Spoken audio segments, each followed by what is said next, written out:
Se o hiperfoco fosse o poder do TDAH, você o controlaria e usaria todo dia, certo? Mas no fundo, você sabe que não é assim que funciona. Durante dias, você acorda disposto a ser mais produtivo, mas vai dormir preocupado por ter feito muito pouco. Eu criei um método que me ajuda a driblar isso, e você também pode aprender no primeiro link da descrição. Quando a pessoa tem uma necessidade de buscar um Venvance, que é quase 500 conto uma caixa, etc., e o outro também que não é tão barato...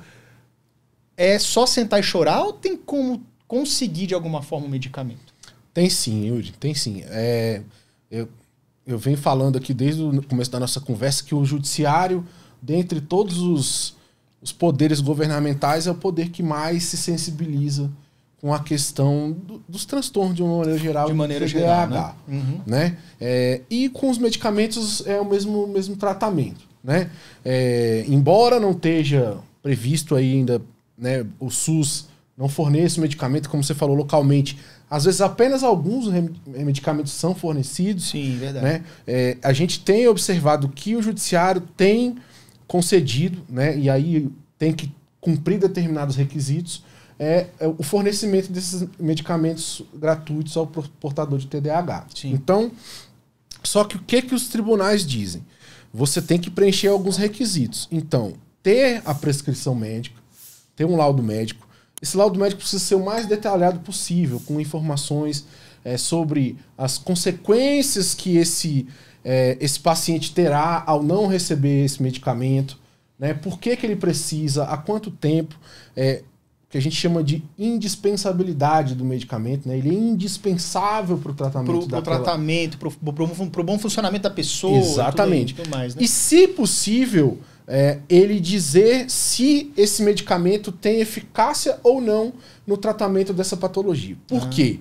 Inclusive, uma das resistências do SUS é dizer que ainda não existem evidências científicas que esses medicamentos têm eficácia no tratamento do TDAH. Isso é engraçado. Isso é fantástico. mas aí a jurisprudência incorporou isso. Não que isso seja obrigatório constar no laudo médico, mas é recomendável que conste. Sim. A pessoa precisa comprovar também a incapacidade financeira de arcar com o custo desse medicamento. Né? Não é o requisito da pobreza extrema. A pessoa pode ter um emprego, a família ter uma boa condição, mas às vezes ele tem outras despesas, né? Paga uma série de coisas, então não é o requisito da renda familiar que usa para o BPC-Loas, por exemplo, que é de meio salário mínimo por pessoa da família. Não. Ela precisa comprovar que tem algum nível de dificuldade financeira, que a aquisição desse medicamento vai comprometer a subsistência dela em outras esferas. Né?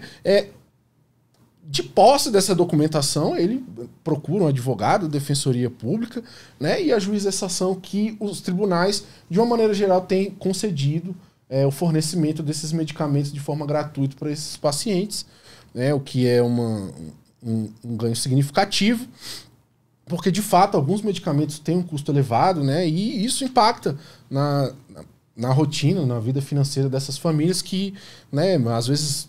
estão ali lutando até para alimentação e poder dar uma melhor qualidade de vida para esses pacientes que tiver acesso a esse fármaco. O judiciário, de fato, tem se mostrado bastante sensível nesses pontos. Então, eu quero só saber o seguinte, isso é disponível para qualquer brasileiro em qualquer situação, ou você tem que meio que comprovar que você... está em alguma situação de dificuldade. Tem que comprovar. Não é para qualquer brasileiro. Não é para qualquer, porque senão eu imagino o seguinte, gente. Realmente, tem pessoas que têm uma facilidade maior de comprar. Claro. Tem outros que, assim, cara, se eu não tiver esse medicamento, acabou meu mês, ou eu compro o medicamento. Então, são duas situações diferentes.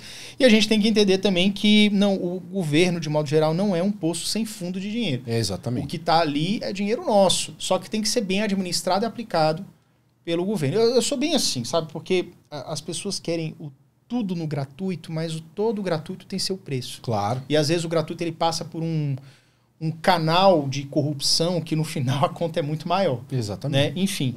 Gente, exatamente. Mas o podcast só sai em foguinho.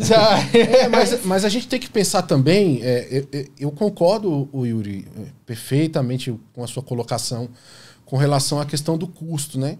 Mas o custo tem que ser avaliado também de outras formas, né?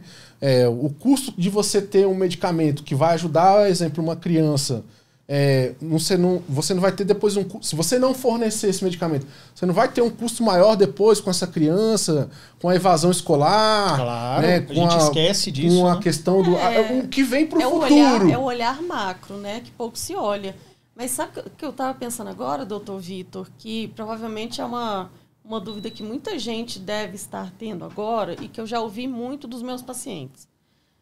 Quando a gente pensa em medicações para TDAH, são medicações no plural. Sim. E aí, o que eu já ouvi de pacientes, né? Não sobre essa questão da gratuidade, conseguir no SUS. Uhum. Mas coisas do tipo, mas por que você quer comprar Venvance, que é quase R$500, ao invés de comprar a Ritalina normal de 10 miligramas, Que é bem que mais é 60, R$60. Por quê? E aí tem um diferencial muito grande, né? O organismo de cada um vai se adaptar a um fármaco ou a outro. A gente sabe que tem um que só se adapta ao Venvance, por exemplo. Venvance, apesar de ser caro, é a lisdexanfetamina. Dá certo para algumas pessoas. Ritalina é metilfenidato. Dá certo para outras pessoas. Então, ainda tem este complicador. Que ao pleitear algo, a sessão na justiça, vamos supor, pode ser que lá na frente chegue este argumento. Ok, mas por que você quer o mais caro? Mas e aí... não o mais barato, se vai surtir o mesmo efeito? Não surte o mesmo efeito. E é isso, assim. E aí, por isso que a importância desse laudo médico, esse laudo que vai fundamentar esse pedido, ser específico com relação a isso. Olha, existem, dentre a gama de fármacos disponíveis para tratamento de TDAH, existe esse. Mas para esse paciente, já ficou demonstrado que uma adaptação melhor vai ter um resultado melhor, né? E por isso que esse laudo médico antes até de você procurar o advogado, é tão importante, porque ele vai dar para o advogado os subsídios para que ele justifique isso para o juiz. Falou assim, olha, no caso dele, o Venvance é o mais adequado. No caso dele, é a Ritalina, enfim. Né? É importante ter esse laudo, esse relatório, de preferência até multidisciplinar, né? Para que isso seja bem instrumentalizado na hora de você ajuizar uma ação. Né? Porque a gente tem que pensar nisso também, a gente... tem que tentar evitar ao máximo, né? Buscar o judiciário brasileiro recebe aí milhões de processos dentro do mundo aí, que é mais abarrotado, mas infelizmente, em muitos casos, como no caso do medicamento, a única saída é o judiciário.